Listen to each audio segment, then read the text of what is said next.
Maseches Sotah Daf Chavches begins with the Gemara analyzing a very lengthy Mishnah, and the Gemara will begin discussing the Mishnah line by line. So the first thing the Mishnah had said was, just as the Sotah water tests her, it also tests him. So the Gemara wants to know, who's him?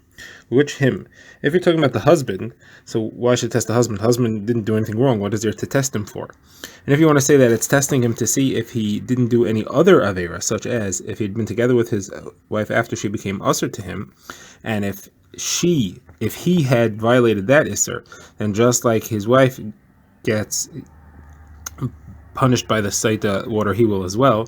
So the problem is that if he was together with her, she won't even get punished by the Sotah water, because it says V'nika ha'ishmei avain v'isha hahi tisas avena. Only if the husband is clean from sin, that he wasn't with her after she became usher because of the nistera, then only then will ha'isha hahi tisas avena. Only then will the Sotah water work on his wife.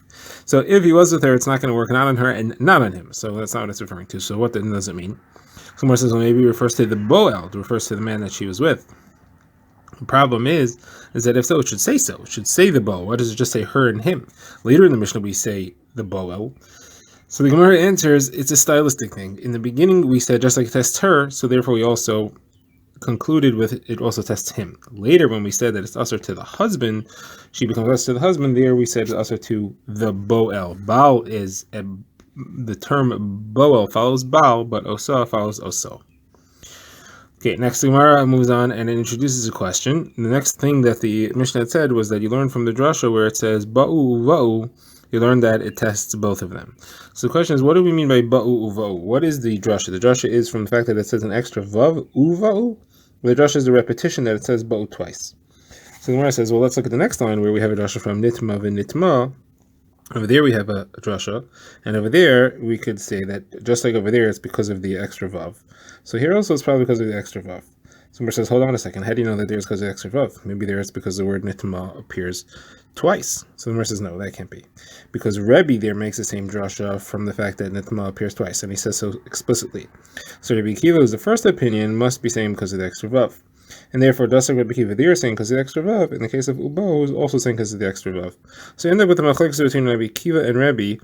Do you make a drashas from a vav that could ostensibly not belong there or not? And therefore, you have, according to Rebbe Akiva, you have 6 drashas, you have 6 psukim. And the reason is because it says uva'u 3 times, and you have each one has a vav, and therefore each va'u and each vav is on limud. So you have 6 things to learn. According to Rebbe, you only have 3 because he doesn't have any drasha from the vav. What are the 3 things and the 6 things for? So what they are is that it's saying 3 times. Once to command, Hashem is commanding that the water will do this job. Once is to say that it's actually going to happen, and once is to warn her that she should know that it's going to happen. So according to Rebbe Akiva, it says each one is separately for the man and for the woman. And according to Rebbe, it's saying each one, and each one applies to both the man and the woman. You don't have to mention each one separately. So the Gemara says, okay, assuming that we understand that, how does Rebbe know the halacha that it applies to her as well? That it applies to him as well? Maybe it just applies to her. If he doesn't have an extra drasha from the vav, how do you know that it includes the boel and not only the woman? So the Gemara says, because the Torah says, Latzbos boten v'lam pil yarech, it says that the water is going to destroy the stomach and the thigh, in describing it. And it says it twice, because the first time it said, v'tzavsa bitna v'nafel yarecha, and then again it says, Latzbos boten v'lam pil yarech, and those 2 times, one is talking about her, and one is talking about him. So the Gemara says, so what is Rebbe Akiva going to do with that? That seems to be extra for him. So Rebbe Akiva says, one is to say the order is going to be reversed. One is referring to how the water comes in, and the other is referring to how the actual process begins, in order to make it clear that the process will start in the order that it does, that it shouldn't be meitzi laz on the water, that it'll not work the way it was supposed to work. So the Gemara asks,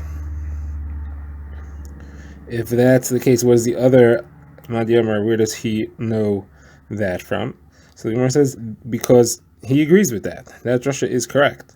However, it should have said lashon nekeva. It should have said bitna v'yarecha. Why does it say baten v'yarech? The reason it's written in lashon zachar is to teach that it refers to the Baal himself. So the Gemara says, well, maybe that's the only thing it's for. How do you know that there's another drasha here that you could use to teach the order that it'll affect? Or it says, because if it was just meant for Lashon Zachar, it should have said Bitnoi V'Yirechai, go all the way into Lashon Zachar. The fact that it uses a parav Lashon of Bet and V'Yarech teaches me, first of all, Lashon Zachar that applies to him, and second of all, that it teaches me the order. Gemara now moves on to discuss the drashas from the word nitma. So Gemara quotes a brayso that says the word nitma appears 3 times. It says im nitma'a, nitma'a, v'nitma. So what are all 3 for? So the Tanna Kama says one is for the boel, is for the baal. There's an iser, she's also on the baal. One is to answer her on the boel, and the third one is to ask her on truma. Once she becomes a saita, she's not allowed to eat truma, even if she's a bas kain, even if she's married to a kain. She becomes aser on a truma. That's Rabbi Akiva, who is the Tanna Kama. Now, Rabbi Shmuel disagrees, but Rabbi Shmuel leaves truma. His argument is on truma, but he leaves truma and he starts talking about marrying a kohanim. And the Gemara will ask later, why is he talking about marrying kohanim if that's not what Rabbi Akiva said? But his argument, it goes as follows: this woman is different than a gerusha, a divorced woman. A divorced woman is allowed to eat truma if her husband was a kohen and she had no children. She doesn't have an iser on truma, but she is usher to marry a kohen. So a saita who's usher to eat truma is certainly usher to marry a kohen. So therefore he says you have a kal v'chomer and you don't need a pasuk. And the Gemara, of course, will ask, what do you mean we weren't talking about marrying a kohanim? So therefore Rabbi Shmuel continues and he says, what is the drasha of nitma appearing 3 times? What is that for? So he says it's part of a different drasha. And that's that the Torah says, and she is tmeya, or she is not tmeya. So what does that expression mean? If she's tmeya, why are we checking her with the water? If she's not tmeya, why are we checking her with the water? Obviously, we're talking about a suffix, where we're saying she's tmeya or she's not tmeya, we don't know which one. And we're saying that she remains usher, even though we don't know which one. You have to assume that the suffix is like a vadai. So says the Gemara, if that's true, you can learn from there to the case of a suffix sheretz, somebody who may have become tummy with a sheretz, may have not.